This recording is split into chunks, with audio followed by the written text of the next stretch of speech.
about now in the country. What's up, y'all? This your boy Grind. I'm back once again, and like always, I'm in traffic. Just now leaving the gym. Got me a little mini workout in today, man. I did 23 miles on the bike, but the thing that was impressive about my 23 miles on the bike is that I hit the 20-mile mark early. I hit the 20-mile mark. I mean, I want to say maybe at 52 minutes. So I kind of cruised for the last 3 miles and stuff, but that was an exciting thing.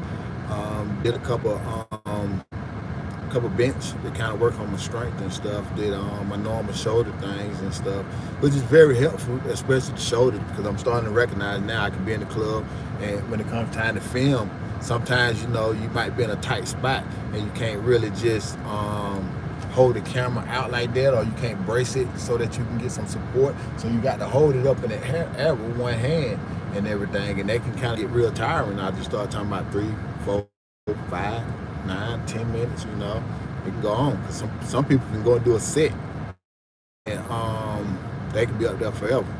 And if the event is crowded to where you don't got no room to move, you as a camera person, if you're not in no good view, you gotta lift your head up over somebody so that you can hold it and get that view. And that's what some of the exercise that I did in the gym allowed me to be able to do. It put me in the game for those situations. I can go to these events now that I know is going to be packed out, and it's going to be people elbow to elbow, and I can film. You know what I'm saying? I can step up and really hold that camera for a long time and not get tired. And not get tired. That's the good thing about that particular workout and everything. What else I did? I stayed off that basketball court. I ain't finna really mess with that situation and stuff. So it was a good day. But like I said, I'm in traffic now. I'm leaving the gym, and the thought that came to mind as far as with the music is helping.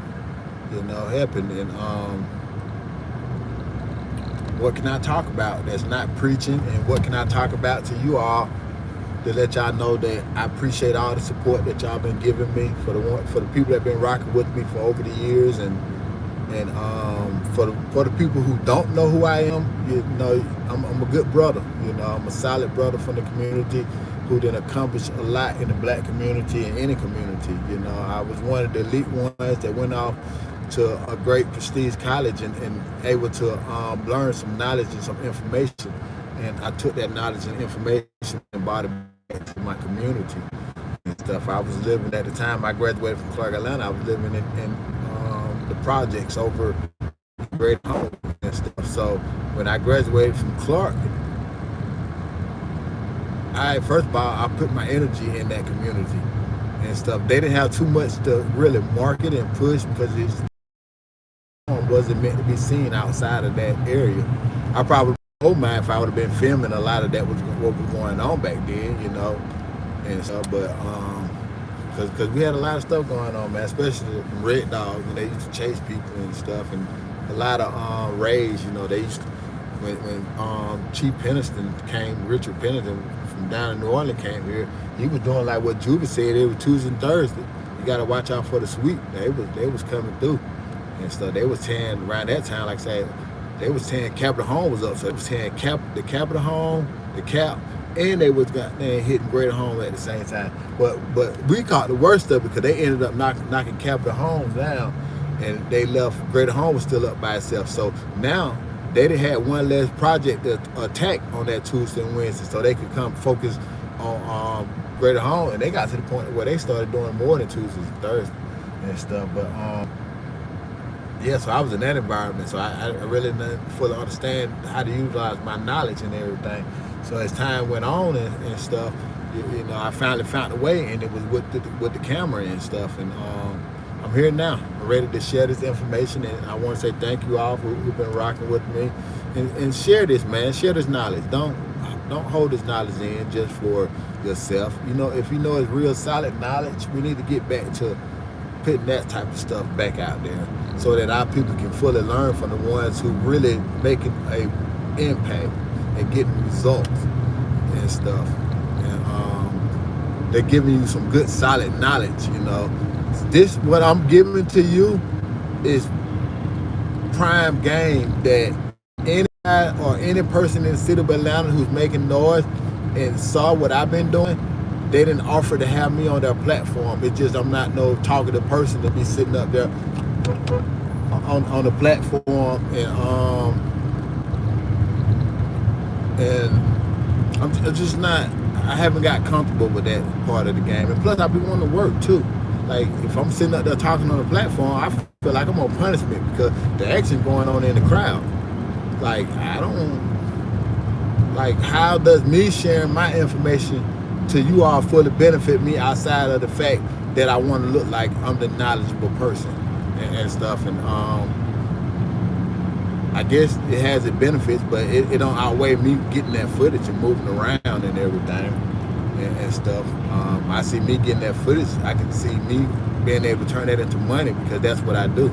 You know, I've been being able to take content and turn content into money back when it was DVDs and stuff. And I did it independently too. You know, I was good at it from every process. I could do it a one-man show. You know, go out and find the content.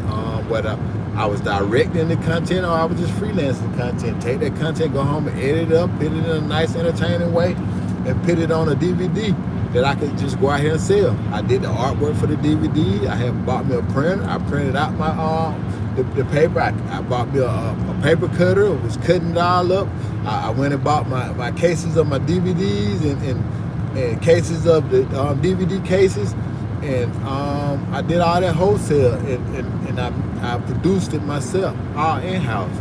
You know, so I was running a major distribution company before distribution was at knowledge. I had a 7-in-1 burner. I had the ability, as far as DVDs, I had the ability to burn 56 DVDs an hour. As far as CDs, you know, I didn't really want to mess with CDs too much because CDs was kind of time consuming. You know, to physically make that many and cut them out. It was cheaper just to buy them wholesale and stuff. Just find somebody and just pay them to create the CDs for you and stuff. But the DVDs, because they was able to sell for a little bit more, it made sense to be able to do it yourself and stuff. But yeah. So I was a distribution company before people even understood, even before I understood what it did. I understood, but I didn't see myself as being as major as some of them ones, even though I was doing numbers out my trunk, you know. Like my cousin said to me the other day, he was like, man, you done touched 1 million in the game. And I started thinking, I done touched 1 million in the game. And then I started thinking, when I was coming out my trunk, I was selling units. I was doing a lot of units, man. I caught good. You know, my business went from me making a few hundreds to 2,000 to 3,000 every week, just that fast, like within a year's time. So, and I lasted for 4 years. So you do the math. If you're making $2,000 to $3,000 every week of product that you're putting out there in the community, out the trunk, and it's 50-something weeks in a year. So you do the math. That's just say 2.5. 2.5 times 50. What that is? That's 125,000. You know, yeah, I want to say 125. Times 2. Yeah, that's 50,000. 50 times 2. I mean, that's 100,000. I'm sorry, my math to throw it off, y'all. But that's 100,000, and then you take half of that. Well, I guess a fourth.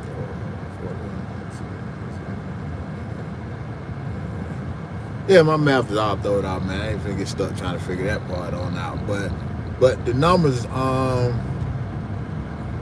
like I said, that's easily well over 100,000 and stuff. You figure for 4 years, so that's a pretty good lump sum that you made in a short amount of time and everything. And then that's not including what I made as far as filming wise and just catching events and yeah, that ain't, you know, that ain't touch what people were paying me to film events and stuff.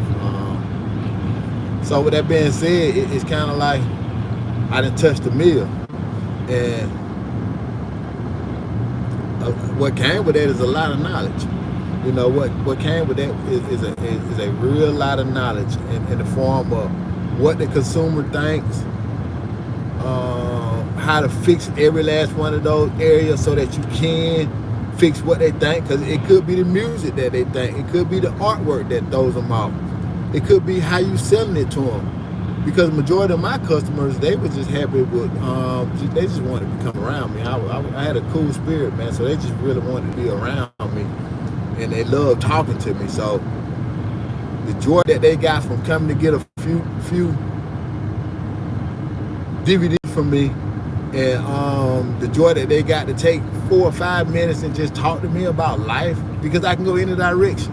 You know, they might come up to me, talk to me about a rapper. Man, what's going on with this rapper, man? I know you up in Atlanta, and you tied in with the streets and everything. It's such in the streets, and you know, they would ask me stuff like that, and you know, I always gave them an answer that was real, that they could feel and understand, and so they accepted that and everything. So what I'm trying to do is give y'all a background on me per se, and why what I'm finna say is beneficial, because I done seen what artists done need for so long, to the point to where, and it's coming from a guy that made the money. Now keep in mind, now I bought up that million because I want y'all to understand that I did numbers in the in the community. I'm talking about before I mean, before a lot of your favorite rappers started making millions and talking that, I just made it was just going out so fast, because it was little money. You know, you don't miss them 5s and them 10s. You get them, boom, boom, boom. Somebody just gave you a quick little $5. You done ran past a homeless person, boom, you done gave him that $5. You done made you a quick little $20. You done walk past another homeless person, boom, you done gave them $3. You do that 5 or 6 times out the day. That's how I was rocking. That's how I was moving. So a lot of that money was going out.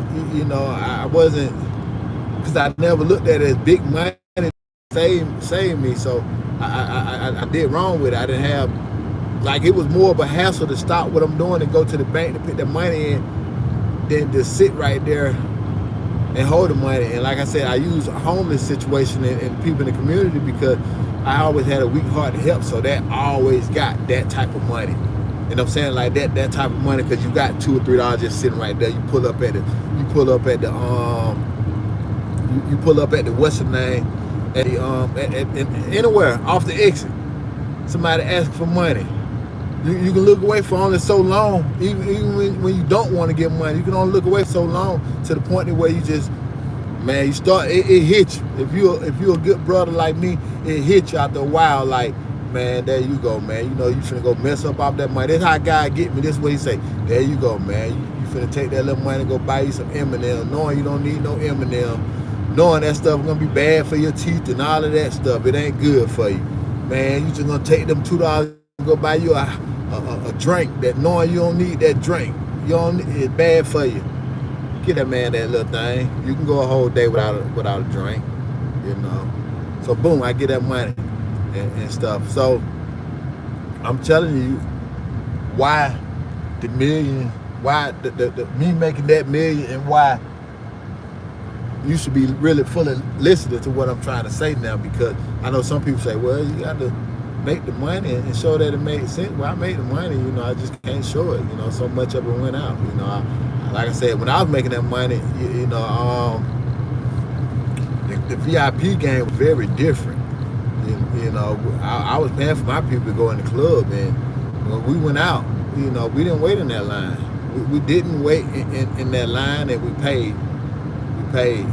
And when I started doing it, you know, it was different. It was different forms of real VIP. Like the VIP, a lot of time we was taking was the back door. Was the back door. I know some people might not don't understand that situation and stuff, but imagine going through the front door, you got to pay $20, and then going through the back door, you walk right on in, but you got to pay $100. That's what was going on with our situation and stuff, and if we had some people with us, we paid it. And I covered the cost of some of the people who couldn't help pay their situation and stuff, and I did it many nights. These two, I would say anywhere from 2 to 3 times a week. So without me just fully thinking about it, I had some good years, man. Yeah, man, them from 2003 all the way up to 2008, them some good years, man. I blew a lot of money, I blew like a lot of money and stuff. But in the process of me blowing it, I was moving units, so I was gaining knowledge, and it was first-hand knowledge. I'm talking to the buying consumer, the ones who listening to the music, the ones who pulling up at the gas station, bunking the music with them 415s in the trunk, rattling the whole club, rattling the whole gas station. I'm the one that we used to talk to them guys and supply them guys with music and stuff, and turn them on the game, and they went back to the neighborhood bunking what I done turned them on to, and they come back up there and say, yeah, boy, who that shot that you turned me on to? Yeah, he right. Yeah, he right. And that's how, yeah, man, and that's how it went with my life. So what I'm finna say now, I want y'all to feel and understand that it's knowledge. And as a artist, I feel like it's 3 people that you need. First, you need that producer. That producer is going to help you put together one content that you need, because you as an artist, you got a couple different products that you need to be trying to sell. You need to be trying to sell your music as a stream, or for people to listen to it in whatever form you decide to sell that music as. You need your visuals that you need to be able to try to put on certain platforms so that you can create some money and whether it's streaming or anything, DVDs, or you need that, and DJs. So it's videographers, producers, videographers, and DJs and stuff. And I say that because, and I put videographers ahead of DJs, because videographers can build your brand without the music. Technically, they can be ahead of the producers, because you can really build a brand first off anything, be seen and be heard off anything, and then transfer over to music, and be able to, how can I say it, transfer over to music and be able to jump ahead of a lot of people. Like some people, it takes doing other things before their music career to take off. Like for instance, Jamie Foxx, he was a horrible singer. I remember him putting out a couple albums and flocking.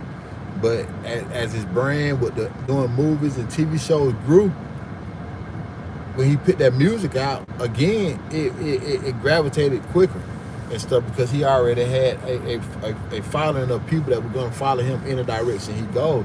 So that's why I say a videographer, because they can let people see your brand in the other aspect. Like you as an artist, you can break into it by doing. Look at my boy Drizzle. As long as my boy Drizzle been doing music, it was hard. And Drizzle, we put out a lot of videos with Drizzle. Between me and Street, we put out a lot of visual image of Drizzle out there, and it wasn't gravitating to the people. It was hard. And Drizzle was one of the big dogs in the community when it came time to actually being at a club and seeing an independent artist perform, and just seeing how all the other artists gravitated up under him. He was a big dog in that area, so he should have been on, but people just wasn't gravitating to the music per se. But then he came back and hit him with the Atlanta Avenue, and he was being seen as an actor. Now the music is doing great and stuff. So that's why I sort of say videographers might need to go ahead of producers and everything, if you got the mindset of being bigger than music and everything and stuff. So yeah, man, that's my game 101. Like you need to be able to find those producers that like I said, them producers that the videographers, those producers, and DJs. And I got to touch up last up on DJs, and I say DJs I always gotta keep DJs in rotation because you need them guys, man. You know, they're gonna be the ones out physically in big environments and shouting your name out. DJs and the host. You know, I say the host because sometimes, you know, it be some, the DJ can be back there, but the host can have a say so in what's being spent too. You know, the host can go back there, and some hosts or DJs, you know, they're interchangeable, so they can, you know, work that DJ equipment too and stuff, and then it pulled up your song and played it and everything and stuff. But I say those three, man: videographers, producers, and DJs. You know, find those three people and make a budget for them three people. And don't make a budget just for one person for each one of those situations. Make a budget to where you, like I said, that need to be your biggest part of your budget. So if you're sitting on 100-some thousand, you know, between those three people, for sitting on 100-some thousand for production between those three people in marketing, I would say those three people at least need to be able to get half of that. You know, because that's your content. They're going to provide the content that you need to make that money back. You know, me as a producer, me as a videographer, I got so much content now to the point to where artists from back in the days who neglected to understand what I was saying, they want that now because they know how to make the money from it now. You know, all of them. You know, my inbox is full with guys who are major. You know, in one little clip, they can go and make thousands off of it. You know, I can give them one little clip. They can chop them one little clips up in multiple ways, put it online and let it stream, and they can make millions. And I say it in that aspect because if they're making thousands off of it, and it's so much of it, then you know, yeah, they can make them a lot of money and stuff, and you know. It's got to make sense for me because, you know, I had faith in believing in them, and I didn't set off that footage for so long, you know. So, yeah, those three people. But this is what I want to do. I know people ain't going to watch this for this long, so I'm finna stop this tape, and I'm finna start a part 2. And with the part 2, I want y'all to tune in so that I can finish what it is that I started, because this is getting deep, and I want y'all to really gravitate to fully what I'm saying. But before I go, yeah, I'm gonna play it on the next one. So click on part 2. You know, we're at the end of part 1, so click on part 2. Appreciate it.